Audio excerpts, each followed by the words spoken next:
বউ হবে 6 নম্বর। বেডি বাইর থাকে কোন দিন জিঙ্গান দরকার। এখনকার মহিলাদেরকে এই পরিমাণ বাজারে যায়, সপ্তাহে প্রতিদিন মহিলারা এত বেশি পরিমাণ বাজারে যায়, আমার মনে হয় জিজ্ঞাসা করা দরকার যে বোন চাচি আপনি বাইর থাকেন কোন দিন, আপনি বাড়িতে কোন দিন থাকেন? বেহায়া নারী, বেপর্দা নারী প্রতিদিন বাজারে বাজারে কয় না বোরকা ফিন্দি। আপনি যেই বোরকা ফিনদেন বোরকার উপরেও 3টা ফাট্টা লাগাইছেন, বোরকার উপরেও 3-4 রকমের কালার লাগাইছেন, এটারে ডিজাইন করছেন এত রকমের, উদ্দেশ্য একটাই, যেমনে হোক বেড়ই তো আমার দিকে চাইতেই হইব। বেড়ই তুই যদি আন্দাস তোরে ডাক্তার দিয়ে অপারেশন করে হলো চাইবি বেড়া আমার বেড়া, তাড়াতাড়ি চোখের চিকিৎসা করবে না।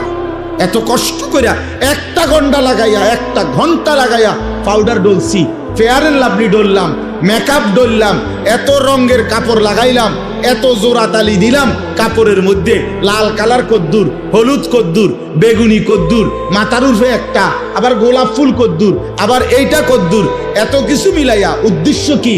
বখাটে রাস্তার দুশ্চরিত্র যারা প্রত্যেকটা পুরুষ আমাকে দেখতেই হবে। আরে বোন, আরে মা, বেপর্দা নারী, তোমারে রাস্তায় যারা দেখে তারা তোমারে রাবেয়া বসরির নজরে দেখে না, মা ফাতেমার নজরে দেখে না, তোমার ভোগের নজরে, উপভোগের নজরে, লালসার নজরে দেখে। এজন্য বেপর্দা নারী কিতাবে আছে নিজেই নিজেকে ছোট করে, নিজের দাম নিজেই কমায়, নিজেই নিজেকে বাজারে তুলে দিছে যে আমার এই অসল আমি মূলত চলে না, আর আমনে নিজে চাইয়াল। কথা তো ছিল নারীকে খুঁজে নিবে, কথা তো ছিল নারীকে তালাশ করে বের করবে, কথা তো ছিল 10 গ্রাম তালাশ কইরা 50 গ্রাম তালাশ কইরা চরিত্রবান নারী, ইমানদার নারী খুঁজে নিবে, খুঁজে নিবে। পুরুষ তালাশ করবে, বাপ তালাশ করবে, দাদা তালাশ করবে, মা তালাশ করবে, শাশি তালাশ করবে, ফুফি তালাশ করবে যে একটা ভালো মেয়ে কোথায় পাওয়া যায় নাকি। কথা ছিল এই, কে তালাশ করবে? বেডি তো বাজারে কীর্তন খোঁজেন আপনি, ওই যে আপনি ডেলি গেলে তো পাইবেন, আপনি কীর্তন টোয়ান, আমি টোয়ান কীর্তন বেডি তো বাজারে আইয়ে প্রত্যেক দিন। একজন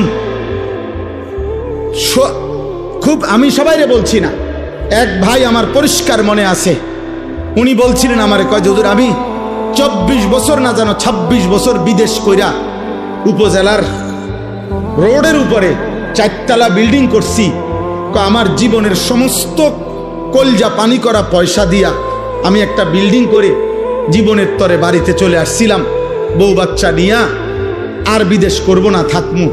কয় হুজুর বাজারে আইসা দেখছি জীবনে চলার পথে হাঁটতেছি, বাজারে হাঁটি আর মানসে আমার বেডির নামে আমারে কয় সিনায়, কয় ওই তাইর জামাই। তখন আমি বুঝছি যে হায় আমার বিবি এত বেশি পরিমাণ বাজারে আইসে গেছে যে বাজারে রিক্সাওয়ালা, অটোওয়ালা, সিএনজিওয়ালা, রাস্তার মানুষ, বাজারের দোকানদার, ফলওয়ালা, তরকারিওয়ালা, ধন্যপাতাওয়ালা, ফাঙ্গাসওয়ালা, প্রত্যেকেই আমার বউরে চেনে। এটা ইজ্জত? কথা বলে না, এটা সম্মান? এটা কোন নারীর সম্মান? এটা এই মাদ্রাসা কি করে? মহিলা মাদ্রাসা কি করে? মহিলা মাদ্রাসা পবিত্র নারী উপহার দেয়, মহিলা মাদ্রাসা চরিত্রবান নারী উপহার দেয়, মহিলা মাদ্রাসা রাবেয়া বসরি মনে করায় দেয়, মহিলা মাদ্রাসা খাদিজাতুল কুবরা মনে করায় দেয়, মহিলা মাদ্রাসা আয়েশা সিদ্দিকা মনে করায় দেয়, মহিলা মাদ্রাসা ফাতেমা মনে করায় দেয়, মহিলা মাদ্রাসা বিবি মরিয়ম মনে করায় দেয়, মহিলা মাদ্রাসা বিবি আসিয়া মনে করায় দেয়, যে আসিয়া পৃথিবীবাসীকে বলছিল হে পৃথিবীর নারীরা, গোটা পৃথিবীর নারীদেরকে প্রতিদিন হযরতে আসিয়া বলে হে ইমানদার নারীরা, আমি সেই নারী যে নারী এই পৃথিবীর সর্বনিকৃষ্ট কাফের, খোদা দাবিদার ফেরাউনের মতো নিকৃষ্ট কাফের, এত বড় কাফের ঘরে থেকেও আমার শরীরের আসিয়া, হযরতে আসিয়াকে সারা শরীরের মধ্যে, খোদার কসম কিতাবে আছে, তাফসিরে আছে, আসিয়ার শরীরটার মধ্যে ফেরাউন একটা একটা করে পেরেক মারছে, পেরেক, সারাটা শরীরের মধ্যে পেরেক মারছে, পেরেক, তার কাটা পেরেক মাইরা এরপরে ওনাকে বান দিয়া এরপরে বলছে, আসিয়া এখনো সুযোগ আছে, ইমান ছেড়ে দে, মুসার কালেমা ছাড়, আমার দিকে ফির, নাই তো আমি তোকে মেরেই ফেলবো। হযরতে আসিয়া বলছিল, ফেরাউন বাদশাহী ছাড়া যায়, তোর মতো ফেরাউনের স্ত্রীর মর্যাদা ছেড়ে দিলাম, রাজপ্রাসাদ ছেড়ে দিলাম, রাজরানীর মর্যাদা ছেড়ে দিলাম, কিন্তু ফেরাউন তুই জানোস না, কলিজায় যে ঈমান আছে সেই ঈমান ছাড়া যায় না, মালিক ছেড়ে দেওয়া যায় না, এমন রব ছাড়া যায় না, এমন সৃষ্টিকর্তা বাদ দেওয়া যায় না রে ফেরাউন, তোকে বাদ দিতে পারি। এরপরে তাফসীরের মধ্যে আছে, ফেরাউন তখন সিদ্ধান্ত দিছে তার লোকদেরকে আসিয়াকে জীবন্ত হত্যা না করে, মানে পেরেক তো মারছে, রক্ত ঝরছে, বলছে এই অবস্থাতেই, আহা জীবন্ত মানে এখনো হত্যাও করে নাই, যে জীবন্ত ছাগলের চামড়া, গরুর চামড়া যেমনে ছিলে, আসিয়ার শরীরের চামড়া এভাবে ছিলতে থাকো। তাফসীরের মধ্যে আছে হযরত আসিয়া তখন আল্লাহর কাছে একটা দোয়া করছে, আল্লাহ এই মুহূর্তে আমি আর কেমনে সইব মাওলা, আমি তো জান দেব মাওলা তোমার জন্য, আমার শুধু একটা আবদার, আল্লাহ আমি জান্নাতে, তুমি আল্লাহর সাথে, তুমি রবের সাথে তোমারে ভালোবেসে মাওলা আমি আমার জীবন দিচ্ছি, আমি তোমার সাথে জান্নাতে একটা ঘর চাই, রব্বি বিনি লি ইনদাকা বাইতান ফিল জান্নাহ, আল্লাহ তোমার সাথে জান্নাতে আমি একটা ঘর চাই, আমি ওই জান্নাতের ঘরটা চাই, আমার ইদ্দুরে আবদার। আল্লাহ তখন তাফসীরে আছে, আল্লাহ জিব্রাইলকে বলছে, জিব্রাইল আমার আসিয়ার জান্নাতের ঘর তার চোখের সামনে নিয়ে যাও, ও যেন জান্নাতের ঘর দেখতে দেখতে শহীদ হয়ে জীবন দিয়ে আমার জান্নাতে চলে আসে। তাহলে একজন নারী প্রমাণ করছে, আমি এত বড় কাফেরের ঘরে থেকেও যদি ঈমান বাঁচাইতে পারি, আমাদের মা বোনদের স্বামীরা তো মুসলমান, মুসলমান না? কথা বলেন না কেন? স্বামীরা মুসলমান না? শ্বশুর মুসলমান না? শাশুড়ি মুসলমান না? দেবর মুসলমান না? ভাসুর মুসলমান না? তাহলে এতগুলো মুসলমান থাকলে মুসলিম পরিবারের মধ্যে থাইকা আমার বোন, আমার নারী, সে পর্দা রক্ষা করতে পারবে না কেন? সে কি ফেরাউনের ঘরে, সে কি নমরুদের ঘরে থাকে? পারবে না কেন? কেন পারবে না? অতএব আমি আর লম্বা করতে চাই না দোস্ত আমার, আমি আপনাদের কাছে সবসময় আসি, আপনাদেরই ভালোবাসার মহব্বত, আমার সব চোখ পরিচিত, ছেলেরাও তোমরা আমার পরিচিত, বয়স্ক বাবারা তো আমি সবাইরই চিনি আলহামদুলিল্লাহ। এত বেশি পরিমাণ আপনাদের কাছে আমার আসা যাওয়া যে আমি তো চেহারাই সবারই চিনি। তাইলে আমার শেষ আবদার এটা, আল্লাহ বলছে, বান্দা এই গোটা সৃষ্টির সব আয়োজন আমি রব্বিল আলামিন, আমি জগতের রব, আমি পালন কর্তা, আমি আমার একটা সৃষ্টির কোনো প্রয়োজন অপূর্ণ রাখি না। ও বলুক বা না বলুক, ও চাক বা না চাক, ও জানুক বা না জানুক, আমার সৃষ্টির প্রত্যেকটা প্রয়োজন প্রতি মুহূর্তে আমি আল্লাহ পূরণ করছি। এজন্য আমি রব, আমি পালন কর্তা, এমন যোগ্যতা আমি আল্লাহ ছাড়া আর কারো হইতে পারে না। মাও মাঝে মধ্যে রাগ হয়ে যায়, বাবাও মাঝে মধ্যে গুসা হয়, জানতে জ্বালাইতে বেড়া সর, কিন্তু রব বলে, না বান্দা আজও সেজদা দেও নাই, আচ্ছা খাও। বান্দা আজকে 365 দিন হইছে, একদিনও 5 ওয়াক্ত নামাজ পড়লা না, কি পরিমাণ গোসা উঠার কথা, কি পরিমাণ রাগ হওয়ার কথা। আল্লাহ বলছে, না না বান্দা, আচ্ছা ঠিক আছে, তবুও খাও, তবুও ঘুমাও, তবুও পান করো। কেন? আল্লাহ আমি যে রব, আমি জোরে লালন পালন করব, দায়িত্ব নিছি,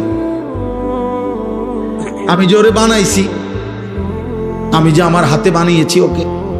এই জন্য আল্লাহ বলেন আর রহমানির রাহিম, আমি বড় দয়াবান, আমি বড় মেহেরবান। এই মেহেরবানির কারণে, দয়ার কারণে পরে আমি খাওয়াইতেছি, পড়াইতেছি। ও আমারে ডাকে না, কিন্তু আমি যে দয়াবান। ও আমারে একটা সেজদাও দেয় না, কিন্তু আমি যে মেহেরবান, আমি করব কি? আমি কেমনে ওরে শাস্তি দেই?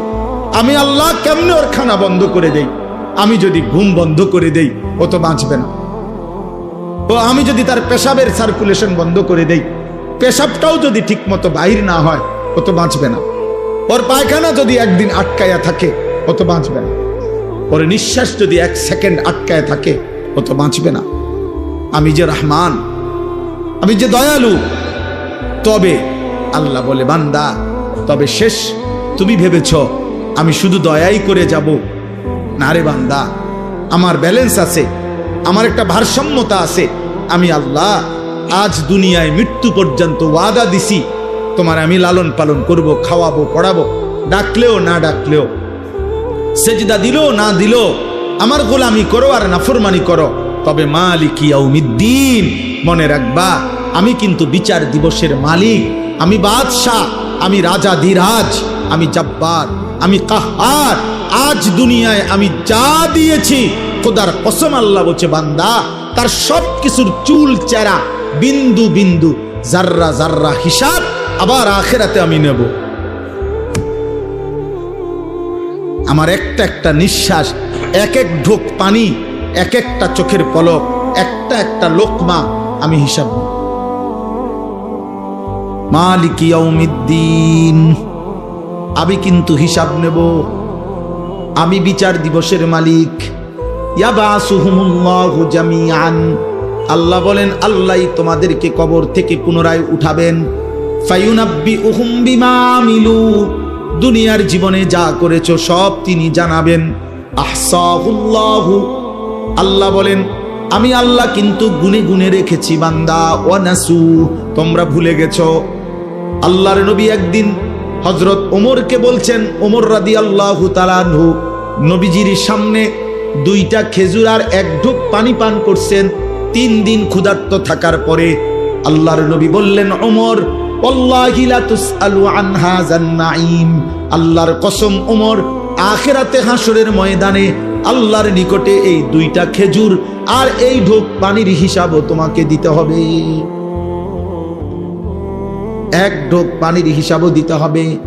জন্য নওজোয়ান, আমিও না তোমারে ধরতে আর কোনোদিন পারলাম না, বাপ তোমার লগে কুলাইল না, মা তোমার সাথে পারল না, এই সমাজ, এই দেশ, এই জাতি কেউ তোমার সাথে শক্তিতে, তোমার ঘাউরামির কারণে, তোমার ঘাটতারামির কারণে কেউ পারল না। কিন্তু ওই মালিক থেকে তুমি ছুটবা কেমনে? ওই রব থেকে ছুটবা কে? ওই হাসে ওরা দুজন হাসে, কিরে কি কয়, আমরা রেদি কয়, বোঝেন নাই? হ্যাঁ, অসভ্য তো বুঝে, ওরে যে কয় ও তো বুঝে, ওরে বল। আমি এই জন্য প্রত্যেক দিন বলি, সমবয়সী ভালো হইতে দেন। অধিকাংশ ছেলেদের নষ্ট হওয়ার পিছনে মূল কারণ সামান্য ফুলানের লগে চলে, দিন রাত সমবয়সী ওরে গুনার, ও একটু যদিও ভালো হইতে চাইছিল, ওর লগের গুণে ওরে কইছে না, আরে রাখ বেটা, অনবয়স অল্প। সমবয়সী বড় দুষ্ট হয়।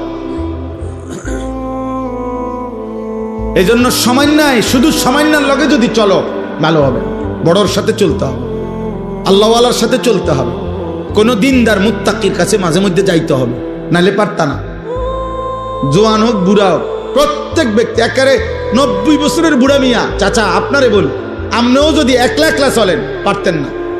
একলা একলা চললে বেশিরভাগ গুনাহ করতে মন চাই, কোনো কাম নাই তো চলো আদোয়ানে যাই কদুর বই, আমার শরীরে বল নাই, থাক অসুবিধা কি, মানুষে তো কয় আমি শুনি, মানুষে যে গীবত করে আমি বসে বসে শুনি। হ্যাঁ, এই জন্য একা চলতে নাই, কোনো আলেমের সাথে, কোনো আল্লাহওয়ালার সাথে চলা উচিত। আল্লাহ বলেন সর্বশেষ কথা হইল, বান্দা অতএব তুমি এতটুকু বুঝে নাও, আমি রহমতের কারণে, দয়া মায়ার কারণে এই জগৎ সংসারে তোমাকে লালন পালন করছি, আমি রব। আর তবে আমি সবকিছুর হিসাব নেব, আমি মালিক বিচার দিবসের। অতএব যদি তোমার বিবেক থাকে, বুদ্ধি থাকে, তাহলে তোমার উচিত এ কথা বলা যে আল্লাহ আপনি যেহেতু সব দিয়েছেন, আবার আপনি সব হিসাব নিবেন, কাজে এলোমেলো কইরা সদরবদর কইরা লাভ নাই। ইয়াকা নাবুদু, আমি আপনার গোলামি করব, বাবুরে বেজালের দরকার নেই, আপনার ইবাদতই করব। ওয়া ইয়াকা নাস্তাইন, হ্যাঁ আল্লাহ, তবে আমার প্রথম আবদার সব মাইনা নিছি, আপনার ইবাদত করব, তবে আমি দুর্বল মানুষ, আমি দুর্বল মাওলা, আমারে একলা একলা তো আমি পারতাম না, আমি তো দুর্বল, আমি আপনার বান্দা, আমি আপনার কাছে সাহায্য প্রার্থনা করি, আপনি আমারে সেজদা দেওয়ার জন্য নামাজ পড়ার জন্য, হালাল পথে চলবার জন্য, হারাম ছেড়ে দেওয়ার জন্য আপনি আমার সাহায্য করেন। আল্লাহ বলেন, বলে আব্দি মা সাআলা, দিল থেকে চাইলে আমার বান্দা যা চাইলো আমি তাই দিলাম। এ শেষ কথা।